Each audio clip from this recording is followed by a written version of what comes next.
क्योंकि संगठन मजबूत रहेगा तो फिर कोई निकलेगा। आप उस संगठन से निकले हो तब आपकी हैसियत है, तब आप नेता हो, मंत्री हो, सब कुछ हो। आप अपने वजूद में टटोल के देखें कि आप थे क्या है। आपको जो कुछ भी प्राप्त हुआ है वो आपके इसी समाज के लोगों ने आपको दिया है, वहां पहुंचाया। कि आपको वो अपने महलों में बुलाते हैं, बड़े शान से जाओ, लेकिन कभी परिस्थिति ऐसी हो कि आपको वो अपने महल से निकाल दे बाहर, तो कम से कम आप अपनी झोपड़ी को आग मत लगा के जाओ। अभी बहुत सारे हमारे वक्ताओं ने अपने अपने विचार व्यक्त किए। लगभग सारी बातें कही जा चुकी हैं, बस मुझे थोड़ी सी समरी ही करनी है। अध्यक्षीय उद्बोधन में समरी ही होती है, फिर भी जो बातें एक दो रह गई हैं मैं उन्हें इस मंच के माध्यम से कहना चाहूंगा।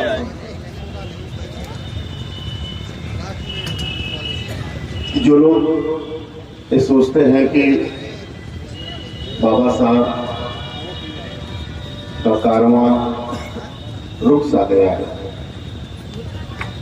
या इसको हम लोग आगे नहीं ले जा रहे हैं, ऐसा सोचना बहुत सही नहीं है।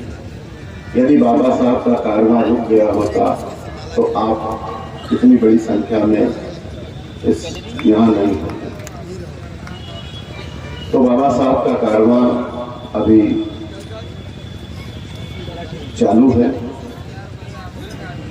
हाँ, बाबा साहब की हम लोगों से कुछ अपेक्षाएं थी, इस समाज से, इस समाज के कुछ बुद्धिजीवियों से, शिक्षितों से, नौकरी पेशा लोगों से, बहुत सारे लोगों से, राजनेताओं से, समाज के हर उस बुद्धिजीवी से, उस जागरूक से जो समाज के लिए सोचता है, उससे कुछ अपेक्षाएं थी।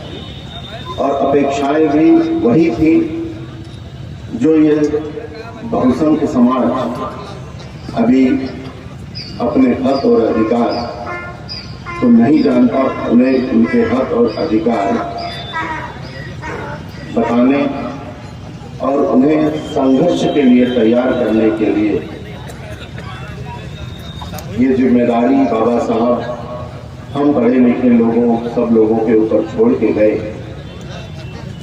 और बाबा साहब ने 30 वर्षों के संघर्ष में जिस आरक्षण के तहत हमारे असेंबली में, पार्लियामेंट में जो अपने समाज के लोगों का प्रतिनिधित्व दिलवाया, वो लोगों ने शायद अपने दायित्व का ठीक ढंग से निर्वाह नहीं किया, नहीं तो हमारी स्थिति कुछ और होती। बाबा साहब आगरा में भाषण देते हुए 18 मार्च को कहते हैं कि आप लोग व्यक्तिगत रूप से बिक जाओ, कोई बात नहीं। इन राजनेताओं को कह रहे थे कि अपने व्यक्तिगत रूप से बिक जाओ, कोई बात नहीं, लेकिन अपने संगठन को मत बिको,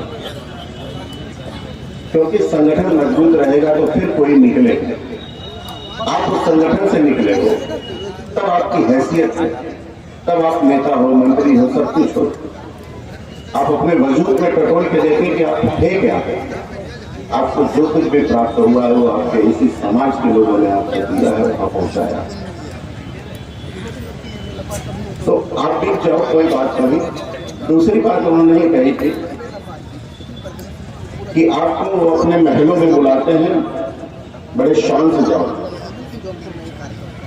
लेकिन कभी परिस्थिति ऐसी हो कि आपको वो अपने महल से निकाल दे बाहर, तो कम से कम आप अपनी झोपड़ी को आग मत लगा के जाओ, अपने समाज को मत बेच के जाओ।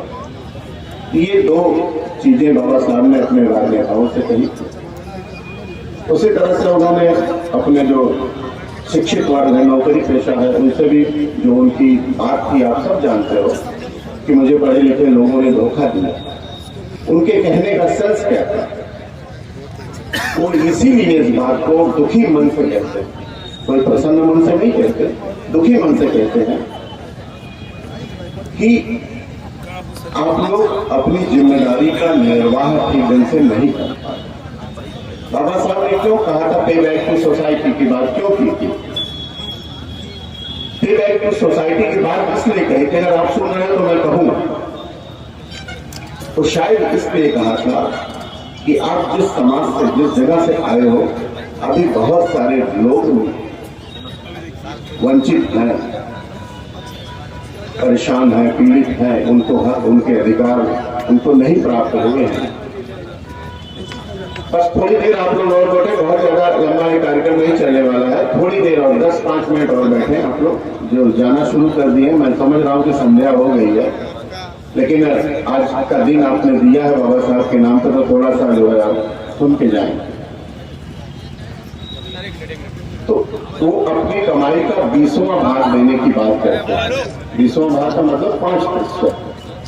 तो यदि सच मानो में कि आपने अगर अपने कमाई का जो नौकरी पेशा, जो बिजनेस है, नौकरी है, जिनके पास पैसा अर्न हो रहा है, यदि वो देते तो इस समाज में सुधार होता, आपके अड़ोस पड़ोस में भी शिक्षा, जागृति और ये सब सारी चीजें आती। तो ये एक पे बैक टू सोसाइटी का जो संकल्प है वो हमारे युवा, नौजवान और जो नौकरी पेशा लोग। नेशनल दस्तक की आपसे गुजारिश है कि अगर इसको बचाना चाहते हैं तो नेशनल दस्तक को सब्सक्राइब करने के लिए रेड कलर के सब्सक्राइब बटन को दबाएं, फिर बेल आइकन की घंटी दबाएं।